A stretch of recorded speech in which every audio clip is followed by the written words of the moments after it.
Au début des années 2000, un projet fou fut imaginé, Iseult, un IRM ultra puissant dédié à la recherche, atteignant une résolution inégalée.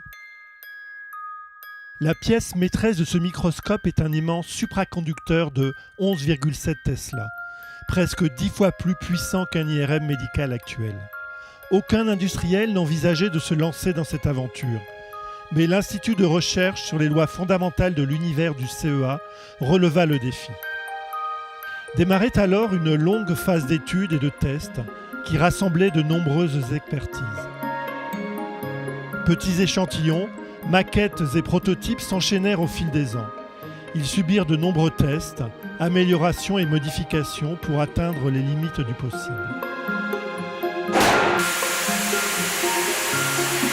Une fois les prototypes validés, un atelier fut monté de toutes pièces à Belfort chez Alstom. La fabrication de l'aimant dura près de 7 ans, grâce à une collaboration étroite entre le CEA et l'industriel Alstom.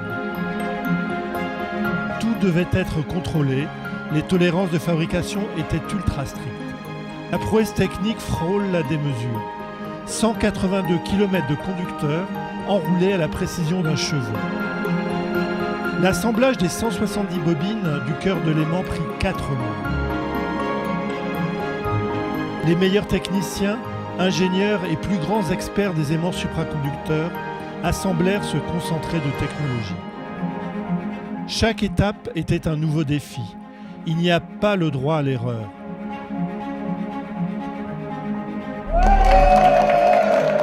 Au final, l'aimant seul est un cylindre de 130 tonnes, 5 mètres de long et 5 mètres de diamètre.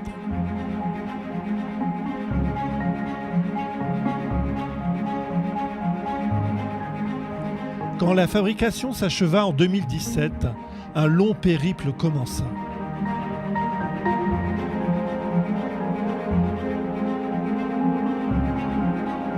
Il s'agissait d'éviter les ponts et les moindres vibrations, pouvant détruire ce colosse aux pieds d'argile.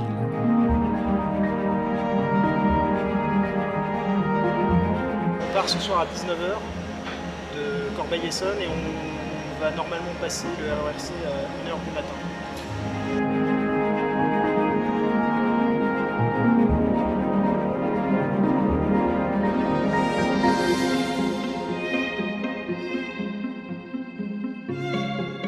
Après 5 semaines de transport, l'arrivée eut lieu devant les équipes émues. C'est vraiment un plaisir, tu sais, voilà, un projet qui se réalise comme ça. En collaboration est parfaite. Voilà. La physique et la biologie. Merci Denis. Merci aussi. Des équipes qui sur place travaillaient d'arrache-pied depuis 10 ans pour préparer l'installation complexe nécessaire au fonctionnement de l'aimant, comme les contrôles commandes, automates, alimentation électrique, équipement cryogénique.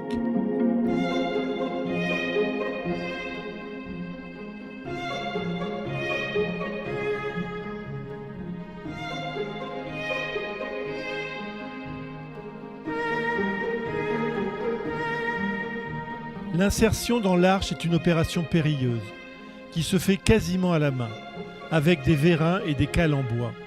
Les 130 tonnes de l'aimant doivent être installées au millimètre près sur sa dalle.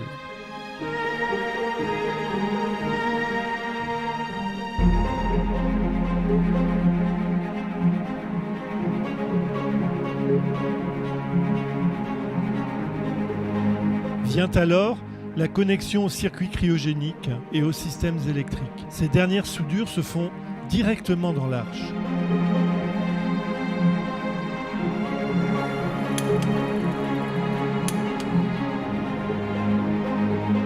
Pour le futur accès à l'IRM, une ossature et un plancher en bois sont installés.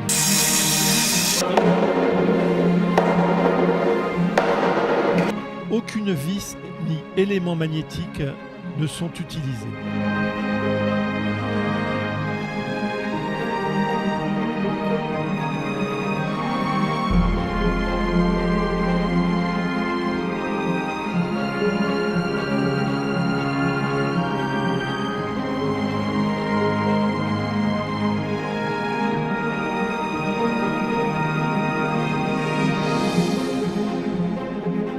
L'usine cryogénique, installée dans le sous-sol du bâtiment, sert à maintenir l'aimant à 1,8 K, soit moins 271 degrés Celsius.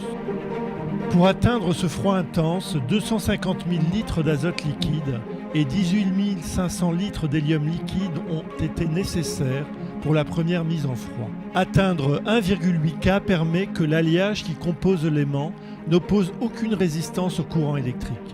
Il est à l'état supraconducteur. Il fallut 14 semaines pour atteindre 1,8 K. Tous les paramètres étaient contrôlés, mesurés et analysés minutieusement.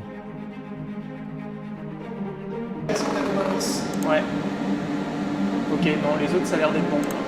Une fois la température nominale atteinte, on monte le champ par palier pour atteindre 11,7 Tesla. Pendant les différentes montées, 1300 procédures prévues pour détecter l'apparition de défauts potentiels furent testées, et notamment celle des arrêts d'urgence. Les derniers équipements sont insérés à la main pour ne prendre aucun risque. Cela permet de contrôler le champ magnétique à une précision ultime, maîtrise le volume d'une baignoire à une goutte près. Montée du courant. L'aimant est d'une telle complexité que la moindre erreur peut être fatale. La pression est à l'auteur de l'enjeu. Après 24 heures de montée de courant, l'aimant atteint son champ magnétique nominal de 11,7 Tesla. C'est une explosion de joie pour toutes les équipes, dont certains étaient là depuis le 1er juillet. L'aimant, maintenant stabilisé à 11,7 Tesla, est prêt à recevoir les équipements qui feront de lui un IRM.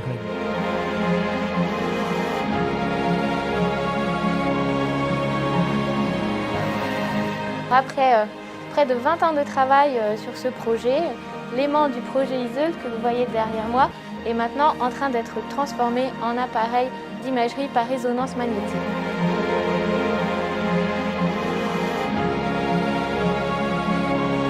Nous avons pu acquérir pour la toute première fois des images à 11,7 Tesla. C'est une véritable prouesse technologique qui a su marier parfaitement des disciplines aussi variées telles que la supraconductivité, le magnétisme, la cryogénie et l'électronique et autres.